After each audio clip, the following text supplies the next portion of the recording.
Ladies and gentlemen, good morning and welcome to the press conference of Foreign Minister Schallenberg and Deputy Prime Minister and Foreign Minister Mariya Gabriel. Außenminister. Ladies and gentlemen, dear Deputy Prime Minister Di Maria, first of all, sorry for keeping you waiting, but if you look at the international agenda, you can understand there are so many things and so many topics we have to address, and we could still go on for hours, so please ask your understanding that we're a little bit late. It's a pleasure to welcome you here, and I see it as a compliment to Austria that you have, this is your second visit in a week, if I understand correctly. So, and you can come as often as you want. As we stated beforehand, I believe rarely in our history we had such a high degree and intensity of bilateral exchanges on political level. And our relations are cordial, but they are frequent, friendly and intensive. And you know that one of the success stories in our bilateral relations is our trade and investment relations. Austria is the second biggest investor in Bulgaria, and in 2022 there was a record growth in bilateral trade, plus 40% if I've been informed correctly. And this year this trend is continuing, and that is actually the biggest vote of confidence of Austrian entrepreneurs, Austrian companies in your efforts in strengthening rule of law, in fighting corruption, because markets have become volatile the last 2 years with the shock of the Russian war of aggression and the pandemic, and now this, I believe, this boost and boom is actually an extremely positive development, and we are not only investing money, but we are also investing in Austrian companies in the expertise and of the workforce with the vocational training and apprenticeship models. And there's another point where I believe there's a great potential bilaterally, that's the energy area. I believe Bulgaria has the potential to become a true major energy hub, not only for Southeastern Europe, but also for Central Europe.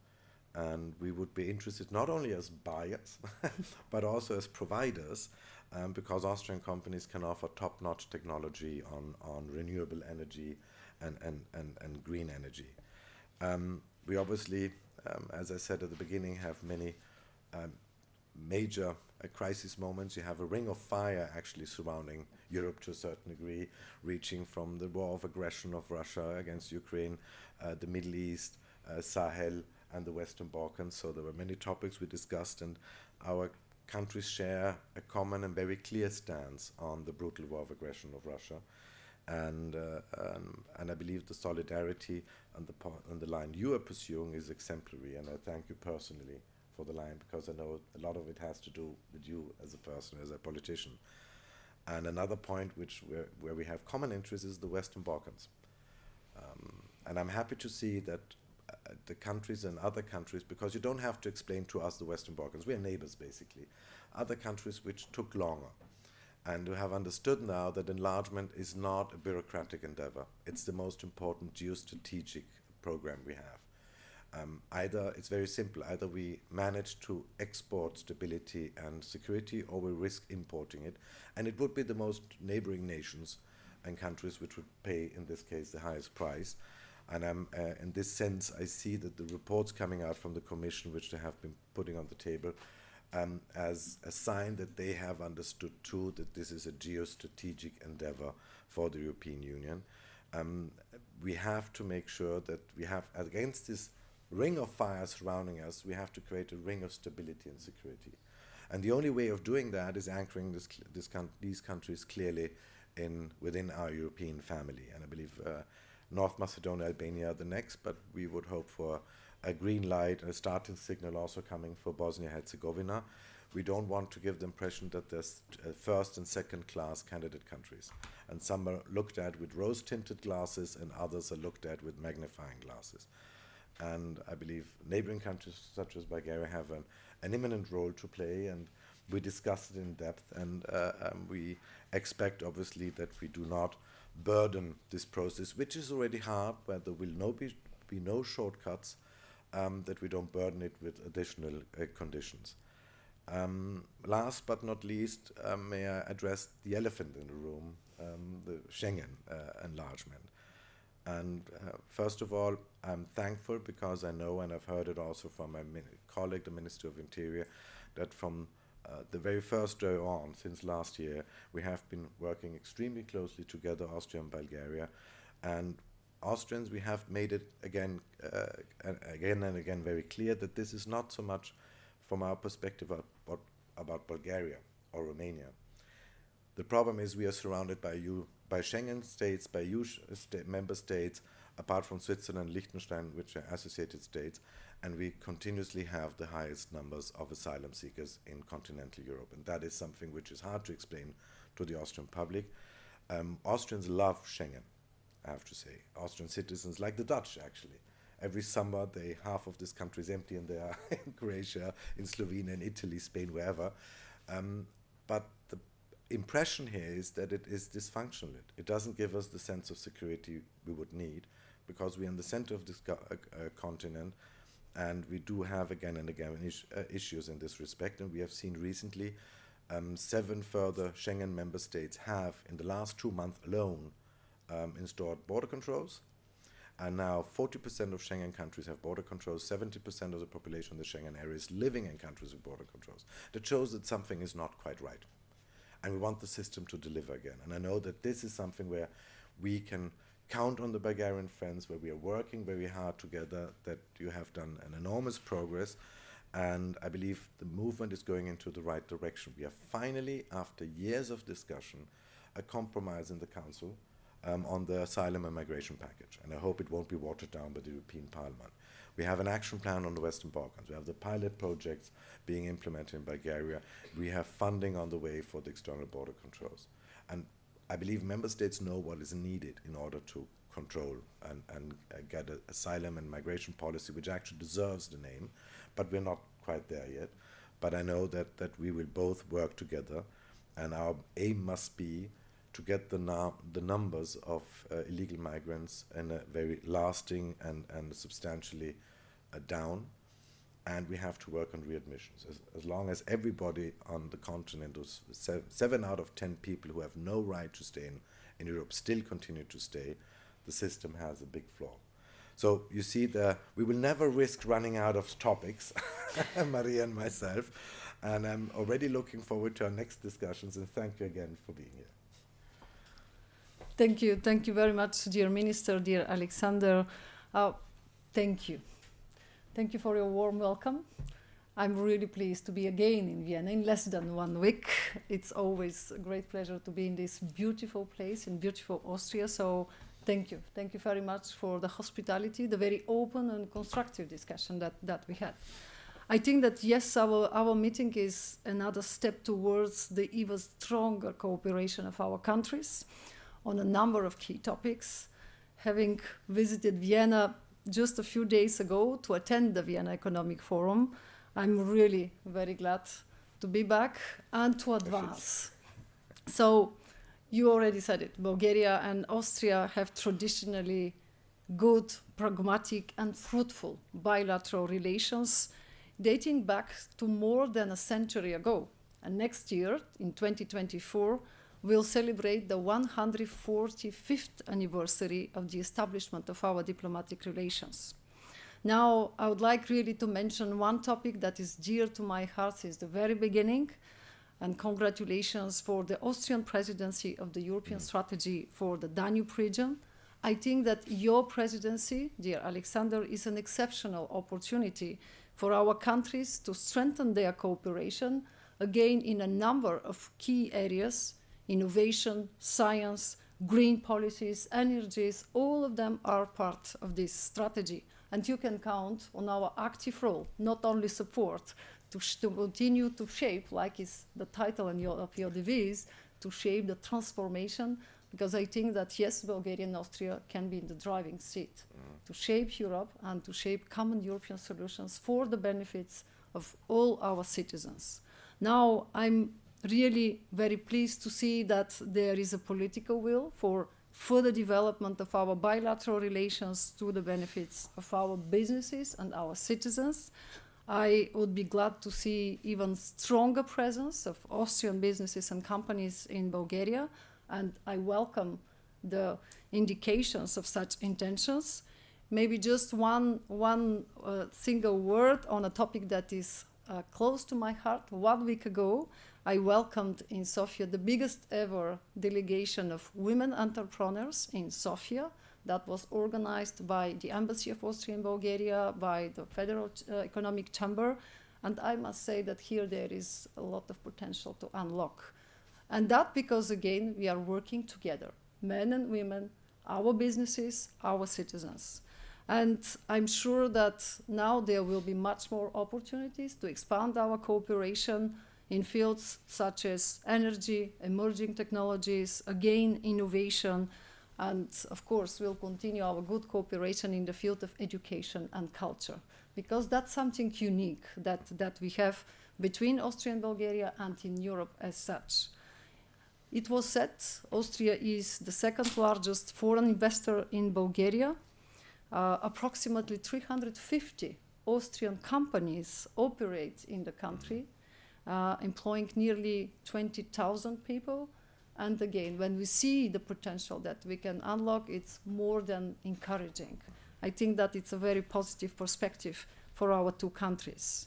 And it is precisely in this context and in the interest of all of us, including businesses, trade, tourism, connectivity, and European competitiveness as a whole, that we advance on some important European topics like Schengen. Thank you very much for the very honest and open discussion. I think that it was important that this topic was among the topics that we discussed today. I can say that for Bulgaria too, the Schengen area must adapt to the new reality, adopt new tools, deal with new challenges. Bulgaria's accession to Schengen area will be yet another voice, strong voice in favor of its continued improvement, and it will be a voice in your support, dear Alexander, for a well-functioning and improved Schengen area.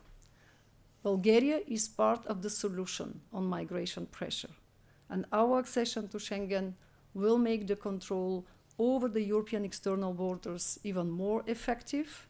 And yes, I think that we should continue to work hand in hand by the very last minute, and not only by the very last minute, and continue in continuous way exactly what we already demonstrated the last 1 year with this very intensive dialogue that we have on all the topics, even the most difficult, because it's the only one way to make together Austria, Bulgaria, Schengen area stronger, well-functioning, and at the same time to show that the European Union's high ambition to provide security and stability is reflected on the ground, in the reality. So you can count on our support too. Now, from the European agenda, we have discussed important topics such as Ukraine and the enlargement policy. Well, on Ukraine, I would like just to reiterate our common message. The solidarity and unity of the European family are not a given, but are defended in difficult times. And we continue to support Ukraine and will support Ukraine as long as it takes. I think that it's important here not to underestimate the situation, but at the same time, we have to discuss again openly about reality, processes, and not to create expectations that will be transformed after into a disappointment. We already have too much examples in our European history, and we should not repeat the errors of the past. On enlargement policy, I would like really to emphasize that the place of the Western Balkans is in the European Union. For Bulgaria, the European integration of candidate countries remains the most viable opportunity to address current geopolitical challenges, and it is of strategic importance for us to have secure, stable, and prosperous neighbors who share with us our European values. And therefore, Bulgaria is a strong supporter of the European perspectives for the countries of the Western Balkans. As you know, Bulgaria continues to attach crucial importance to the principle of all merits. So for us, it's really important when we talk about acceleration of the integration process that this should not undermine this fundamental principle, and I must say that we agree, and that's why, yes, it is also necessary to continue to work closely with them, because again, they are part of our European family. And for the Republic of North Macedonia, I would like to be very clear, there will be no condition, no new condition. It's absolutely something on which I stay very firm. We would like to continue to work with them on the agreements and the engagements that we took in July 22. There is 3 main intertwined elements: the constitutional changes, the agreement of good neighborly relations, and the protocols. And I think that if we continue in that constructive way with regular dialogue, we have much more chances not to give tools in those that are instrumentalizing, not necessarily in a good way, this topic. And that's what we need, to have this serenity, this fact-oriented approach and result-oriented approach to continue to advance. So thank you very much. I would like finally to thank Austria for its support for Bulgaria's accession to the OECD. That's another priority of the actual government. Of course, we'll continue to count very much on your experience too. So, dear Minister, dear Alexander, today all the common projects, shared values, and joint initiatives between Bulgaria and Austria are claiming from political, economical, and level of our citizens simply to advance together, to continue to shape the best European solutions for our citizens, and to show that Bulgaria and Austria, hand in hand, are strengthening their bilateral cooperations, but in that way, they are strengthening Europe. Thank you very much. Thank you very much. Any questions at this point? Salzburger Nachrichten. Dankeschön. Stephanie Park-Homolka, Salzburger Nachrichten. I have a question concerning Schengen enlargement and wanted to ask for Austria, what exactly has to happen for Austria to give green light for the enlargement, and do you have a time frame when this could happen, when Austria will give the green light? Well, I could say, politically speaking, the task has to be that we get the numbers substantially down. Last year we were number 1 in continental Europe with 112,000 asylum seekers. As I always say, per capita, it would have meant in Germany over 1 million asylum seekers and in France over 1 million asylum seekers. And that in a country that is, as I said beforehand, surrounded by Schengen and EU member states, apart from Switzerland and Liechtenstein. It's difficult to get people to understand that. And I want, and I believe we share that, when we joined the European Union, there was this security dividend, that we are safer when we are together. And I believe we have to get the system where it works again. My picture of Schengen is like a house where every apartment owner agrees to get rid of his entry door because he believes that the front door is controlled. And what do we see? We have half of the Schengen countries putting back in the doors for their apartments because they don't believe the front door is controlled anymore. And we have the German Chancellor saying that one of his biggest measures on the migration issue is reinforcing the border controls to Austria, installing border controls to Switzerland, Poland, and the Czech Republic, then the Czech Republic to Slovakia, we to Slovakia, Slovenia to Croatia, Italy to Slovenia. There's something not quite all right. And I believe what we want, and we want it together, is a functional system that delivers.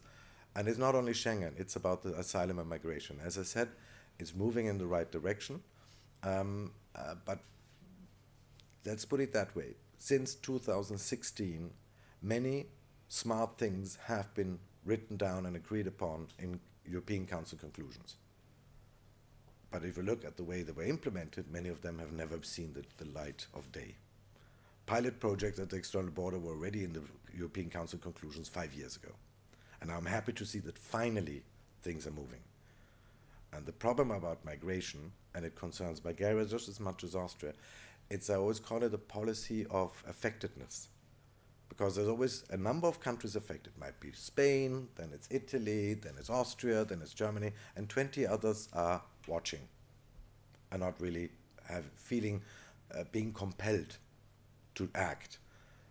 And I believe now we are moving in a direction where everybody is on board with this compromise in the Justice and Home Affairs on the migration and asylum package, and that's the way to move forward. Bitteschön. Alexandra Nidl, Puls 24. To Israel, Israel has shared videos of the hospital and finding their weapons, munition, and so on and so on. What are your thoughts, both of your thoughts on the videos shared? And what are both of your thoughts on the UN resolution on calling for humanitarian pauses?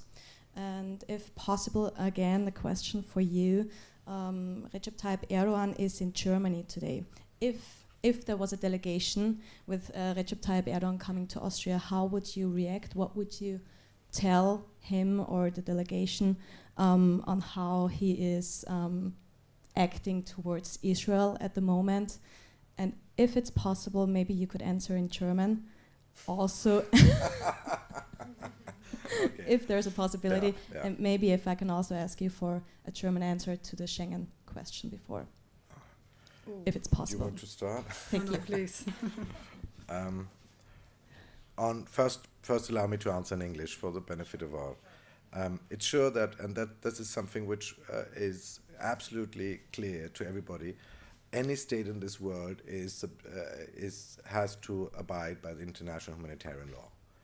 And it is said, and that's why we have this discussion, that schools, civilian infrastructure, hospitals are protected by international humanitarian law, except, and that's an important point, one combatant are actually using these facilities and infrastructure for their needs.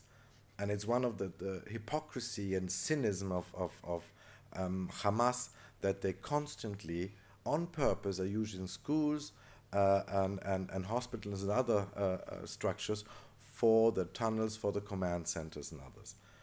And my impression is, in a very, very difficult situation, Israel is doing everything to keep up international humanitarian law because they're fully aware that they're being scrutinized, not only internationally, but also nationally. This is a democracy. This is a country with pluralism. This is a country with free media. And they are, using leaflets, public cars, warning cars, saying leave the building. They're trying their best in order to prevent to a maximum civilian victims. And any civilian victim is one too many. That's very clear. But we have to be very careful not to make a reversal of perpetrator and victim in this endeavor. On UN resolution, I presume you are referring to the one which we had last week in the General Assembly. We decided as Austria not to abstain but to vote no, because from my perspective, and there was a Canadian proposal which would have made it acceptable, but this was voted down, and we simply said a resolution which does not mention the right of self-defense of Israel, which does not mention Hamas, which is only again doing this reversal of perpetrator and victim, is simply not acceptable. We cannot be blind on one eye. We have to see both. And I'm in constant contact with colleagues in the Arab world and with Israeli colleagues. And yes, we would need rather sooner than later, political process again. But let's be fair in the way we treat the issue at hand. I want to make the comparison on Ukraine. We never added in the right of self-defense in the margins of international humanitarian law. And Israel, we did it from day one on. Interesting. Why? Thank you. On Schengen, I can do later on, probably. Well, on the issue of the Middle East, I think that is the very first day we share a common position, because Bulgaria strongly condemned the brutal terrorist attacks by Hamas against Israel, and we express our full support for Israel's rights to self-defense, yes, with accordance with the norms of international law and international humanitarian law. I must say that here we are concerned about the taking of hostages and call for their immediate and unconditional release. And we also believe that the protection of all civilians is of paramount importance. On the videos, I think that since the very beginning we are we all witnessing a new dimension that the phenomenon of disinformation is attaining, and we have to pay attention, and that's why it's really, really important to continue to stay vigilant and very clear of the defense of our principles, and that should be equally important everywhere. Should I do now? Jump? Okay. In Deutsch noch einmal, oder? I'm sorry, I apologize. No problem. I apologize. It's okay, ja, auf Deutsch zu Schengen also und zu zu Schengen, Erdogan, wenn es nur möglich ganz wäre. kurz zu Schengen. Wir anerkennen und sind sehr dankbar für die wirklich gute Zusammenarbeit mit Bulgarien an diesem Thema und für die enormen Anstrengungen, die unsere bulgarischen Freunde hier auch unternehmen. Unsere Position ist nicht gegen Bulgarien gerichtet, genauso wenig wie sie gegen Rumänien gerichtet ist. Wir haben ein grundsätzliches Thema mit Schengen, nämlich der Funktionalität von Schengen. Allein in den letzten 2 Monaten haben 7 weitere Schengen-Staaten Grenzkontrollen eingerichtet. In der Zwischenzeit leben 70% der Menschen im Schengen-Raum in Staaten mit Grenzkontrollen. 40% aller Schengen-Staaten haben Grenzkontrollen. Das zeigt doch, dass etwas nicht funktioniert. Und was wir wollen, und Österreich und die österreichische Bevölkerung ist eine, die Schengen ja immer willkommen geheißen hat, weil das merken wir jeden Sommer und Winter allein in den Urlaubsbewegungen. Wir wollen aber ein System, das uns auch Sicherheit gibt. Und solange wir ein System haben, wo wir, während wir im Zentrum des Kontinents liegen, regelmäßig die höchsten Asylzahlen haben in diesem Kontinent, letztes Jahr allein 112.000, dann zeigt es, dass irgendetwas nicht in Ordnung ist. Und wenn 75% der Menschen, die letztes Jahr Österreich erreicht haben, nirgendwo registriert wurden, dann zeigt es, dass wir auch ein Sicherheitsthema haben, während 500 Kilometer von hier entfernt ein Krieg losgeht. Unser Ziel ist eine Schengen-Zone, die wieder funktioniert. Unser Ziel ist eine Migrations- und Asylpolitik, die den Namen verdient. Ich glaube, die Schritte gehen in die richtige Richtung. Wir haben jetzt einen Kompromiss auf Ebene der Justiz- und Innenminister, wo ich hoffe, dass das Europäische Parlament das nicht verwässern wird. Wir haben einen Aktionsplan zum Westbalkan, wir haben Pilotprojekte in Bulgarien und Rumänien und wir haben endlich auch die Zusage, dass Finanzmittel zur Verfügung gestellt werden für den Außengrenzschutz. Also es geht in die richtige Richtung. Das Ziel muss aber sein, dass für alle Staaten, Bulgarien, wie Österreich, wie Deutschland, wie alle anderen, dass wir die Zahlen runterkriegen. Das muss das wesentliche Ziel sein. Und dann, ja, zur Türkei. Ich glaube, das Problem ist, und ich bedauere es, dass die Türkei, die eine, glaube ich, sehr wesentliche Vermittlungsrolle spielen könnte in diesem Konflikt, es leider vorzieht, sich zum Sprachführer gewisser Kreise in der muslimischen Welt zu machen. Und ich bedauere das, weil die Wortmeldungen sind solche, die aus unserer Warte vollkommen inakzeptabel sind. Hamas ist für uns eine Terrororganisation. Da gibt es kein Wenn und Aber. Und das, was am 7. Oktober geschehen ist an Grausamkeit kaum zu überbieten. Das war ein Zivilisationsbruch, den wir so nicht erwartet haben. In einer Region, die schon an Grausamkeiten nicht arm ist, war das eine neue Qualität und eine neue Ebene. Und ich glaube, wir sind alle aufgerufen, wenn es um Terror geht, ganz gleich, wo er stattfindet, wie er stattfindet, eine ganz klare Position zu haben. Sorry, I just, on Turkey, I said I regret that Turkey could play an important role, but they have, it seems, decided to be the spokesperson to a certain degree of certain parts of the Muslim world on that. And our line on Hamas is a very different one. It is a terrorist organization, and I believe everybody is called upon to have a very clear stance on terrorism, irrespective of where and when it happens. And what happened on the 7th of October was more like a middle-aged pogrom than it was a breach of civilization in every sense of the word. And I believe everybody is called upon to have a very clear stance on that. Dankeschön. Sorry, I mean. No, it's fine. Eine Frage noch, die aus der Presseagentur. Lahodinsky, heute für die APA, in English, sorry. Thank you. There was just new revelations from the investigative journalism network that that Cyprus, the Republic of Cyprus, apparently is a big haven for Russian oligarchs, kind of trying to circumvene the European sanctions. Also, they get passports there. Do you think that there should be done anything now to stop this kind of circumvention of sanctions of the European Union? Thank you. Do you want to start? Or? Well, I will be very brief. I think that at least we should implement two of the decisions that were already taken at European level. Stop to golden passports, and it's very clear the Commission is claiming who are the only 2-3 countries that were concerned the last years. I think that they are not anymore 3 countries, so we have to stay very focused on this. The Commission is very clear.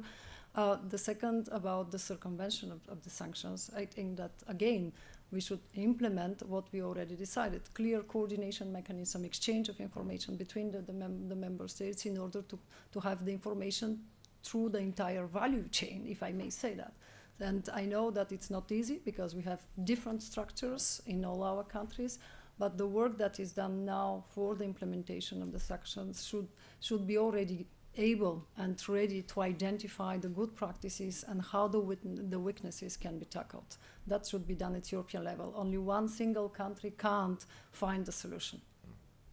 I fully agree, and I believe in each and every country we have to continuously scrutinize that the sanctions are implemented completely and fully. And I believe in every country there are national authorities. Here in Austria it's partly, for instance, the National Bank on financial issues, Ministry of Interior, and sometimes us on other issues. And it's a constant effort we have to undertake. I believe we shouldn't doubt the effectiveness of sanctions. We might have a situation, and I'm not aware of the details of the one you're alluding to. I heard the news, but I'm not familiar with all details. But we shouldn't undermine or shouldn't lose out of sight the fact that as European Union we have been united, and this is our biggest asset on this issue. We have adopted 11 sanction packages. Nobody would have expected that on the 22nd or 23rd of February last year. If there are issues, we have to deal with them, and the countries and authorities have to deal with them, and the Commission has the instruments for that. But let's not lose out of sight what we have accomplished as European Union so far. Thank you. Thank you. Thank you very much. Thank you.